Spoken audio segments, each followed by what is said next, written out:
Matthew chapter 24. Jesus departed from the temple and was leaving when his disciples came to show him the temple buildings. Jesus answered them, "Do you not see all these things? Truly I say to you, not one stone shall be left here upon another that shall not be thrown down." As he sat on the Mount of Olives, the disciples came to him privately, saying, "Tell us, when will these things be? What will be the sign of your coming and of the end of the age?" Jesus answered them, "Take heed that no one deceives you, for many will come in my name, saying, 'I am the Christ,' and will deceive many. You will hear of wars and rumors of wars. See that you are not troubled. For all these things must happen, but the end is not yet. For nation will rise against nation, and kingdom against kingdom. There will be famines, epidemics, and earthquakes in various places. All these are the beginnings of sorrows. Then they will hand you over to be persecuted and will kill you, and you will be hated by all nations for my name's sake. Then many will fall away and betray one another and hate one another. And many false prophets will rise and will deceive many. Because iniquity will abound, the love of many will grow cold. But he who endures to the end shall be saved. And this gospel of the kingdom will be preached throughout the world as a testimony to all nations. And then the end will come. So when you see the abomination of desolation spoken of by Daniel the prophet standing in the holy place, let the reader understand. Then let those who are in Judea flee to the mountains. Let him who is on the housetop not go down to take anything out of his house. Let him who is in the field not return to take his clothes.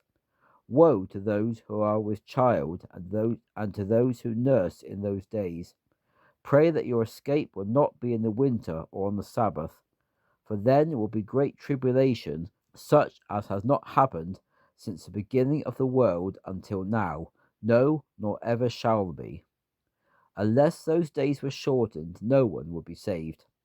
But for the sake of the elect, those days will be shortened. Then if anyone says to you, 'Look, here is the Christ,' or 'There he is,' do not believe it.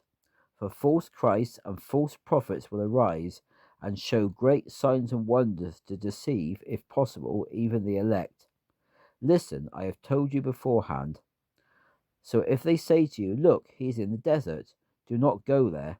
Or, 'Look, he is in the private chambers,' do not believe it. For as the lightning comes from the east and flashes to the west, so will be the coming of the Son of Man. Wherever the carcass is, there the eagles will be gathered together. Immediately after the tribulation of those days, the sun will be darkened, and the moon will not give its light.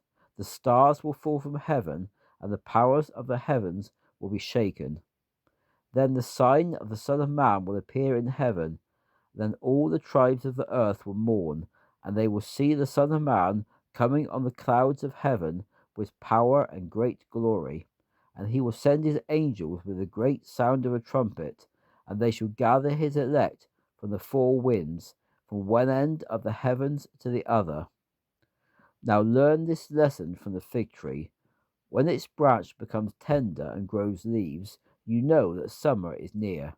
So also, when you shall see all these things, you know that it is near, even at the doors. Truly I say to you, this generation will not pass away until all these things take place. Heaven and earth will pass away, but my words will never pass away. Concerning that day and hour, no one knows, not even the angels of heaven, but my Father only. As were the days of Noah, so will be the coming of the Son of Man. For as in the days before the flood, they were eating and drinking, marrying and giving in marriage, until the day Noah entered the ark, and did not know until the flood came and took them all away. So will be the coming of the Son of Man. Two will be in the field, one will be taken and the other left.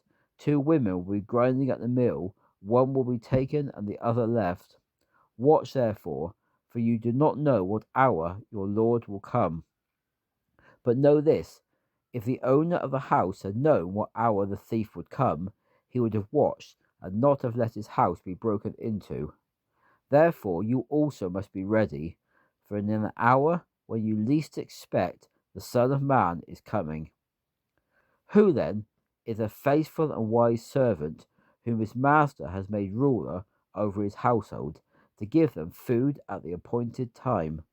Blessed is that servant whom his master will find so doing when he comes. Truly I say to you that he will make him ruler over all his goods. But if that evil servant says in his heart, my master delays his coming, and begins to strike his fellow servants, and eat and drink with the drunkards, the master of that servant will come on a day when he does not look for him, and in an hour he is not aware of, and will cut him in pieces, and appoint him his portion with the hypocrites, where there shall be weeping and gnashing of teeth.